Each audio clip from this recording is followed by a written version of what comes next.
Greetings and salutations, you all. We are in trouble. We are in trouble, and no one seems to care. Particularly those who are Trump at all costs, because I'm willing to bet that what is happening hasn't affected you yet. With what is going on with the federal employees, it's not even about the emotional part of it or the sadness, because nobody should want anybody to lose their jobs. But again, what you all keep saying, many of you keep saying, well, it happens to us all the time in the private sector. This is not the private sector. There are rules, laws, standards, regulations put in place because it is the public sector, not the private sector.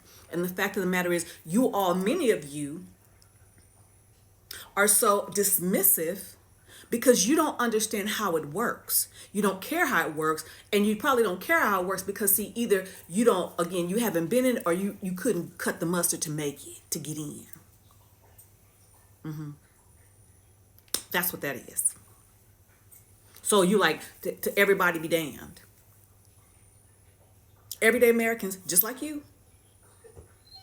Now you all say, well, President Clinton did it too. Yes, he did. But guess what? He had bipartisan congressional support to roll out the program after they reviewed and gone into these agencies and looked where they could trim the fat. They didn't go in and take a hatchet and get it and knock people out in 2 weeks, so much so that you're firing vital employees and then having to revert and put them back. And your Republican congressman said, well, we're going to have a couple of mistakes. These are vital mistakes, you imbeciles. FAA, USDA, the nuclear war stockpile. But you didn't even take time to survey to see what people do. And and then this fork in the road email that my grandchildren could have written. And again, like they said, if anything seems too good to be true, it usually is. And that is why I told everybody I know, don't you dare take it. Because see, when they sent out the email, they didn't say if you are probationary, you are not eligible for it. Didn't say none of that. So people took it because, see, they kept sending emails almost daily to encourage you to take it. Almost daily. And then you take it, and a few days later, they come back and say, you're not eligible because you're probationary, you're fired. Where they do that at? Now, that is private sector, but last I heard, Mr. Musk did that with his Twitter folk. Some still ain't been paid. That's the word on the street. But yet, in the past couple of weeks, he done got a couple of more $100 million in contracts. And you all are sitting on your behind, cheering them on. And what's really, when the peanut really gets chewy, is when you're going to need some services in some government something, and ain't going to be nobody there to do it. Now, like I said, I'm all about trimming the fat, getting rid of poor performers, but there's a way to do it. Not with a scalpel, not a hatchet. And they ain't suffering. They ain't suffering. But again, only thing that this has showed me is, other than Trump at all costs, no matter what it's doing, because this is not professional. This is not systematic. And wait, there's more. Isn't this the president who in this last term said he's the law and order president, yet he is violating U.S. code, CFRs, the law as it relates to this particular situation? He is violating the laws as it relates to Mr. Musk being the head of Doge, even though he said he's not. He said he divested himself from his companies when he was president the first time that his son was running. Wink, wink. Come on now. But every other regular person got to divest their financial interest. So for those of you who say, well, what about Joe Biden? What about Pelosi? What about Cook? What about them? They should be held accountable. Period. I'm not. Period. You ain't gonna get no pushback from me. if they did something, they should be held accountable for it. What they got to do it now with the people who go to work every day? They don't deserve to get a notice. They don't deserve the opportunity to be to have dignity. Many of them who, and there's another thing.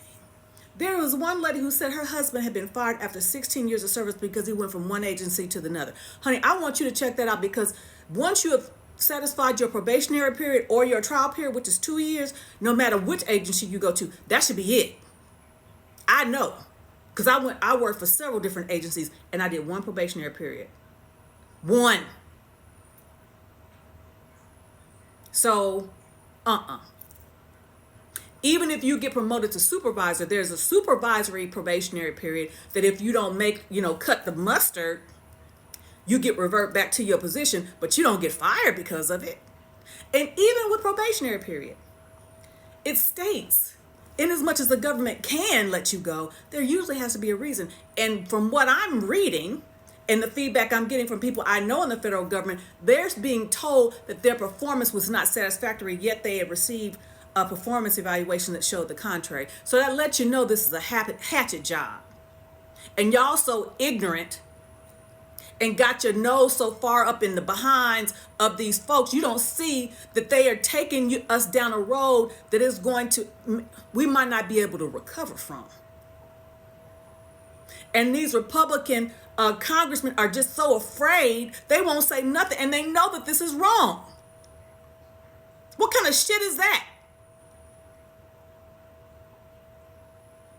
I'm fired up. So if I lose you, see you later, bye.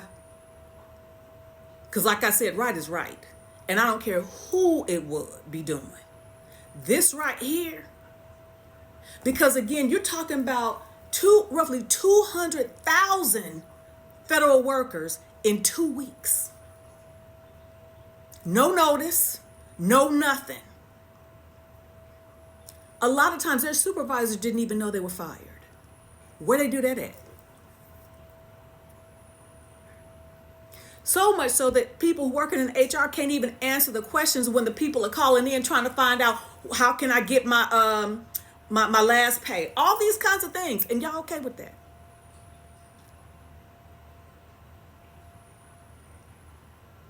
I tell you what, you better get your house in order. And you better pray, for sure. Get your house in order. Because it's about to get real serious. Those are my thoughts. What are yours? Take that with you. Arrive overnight. It started with everyday Germans about inflation and looking for someone to blame.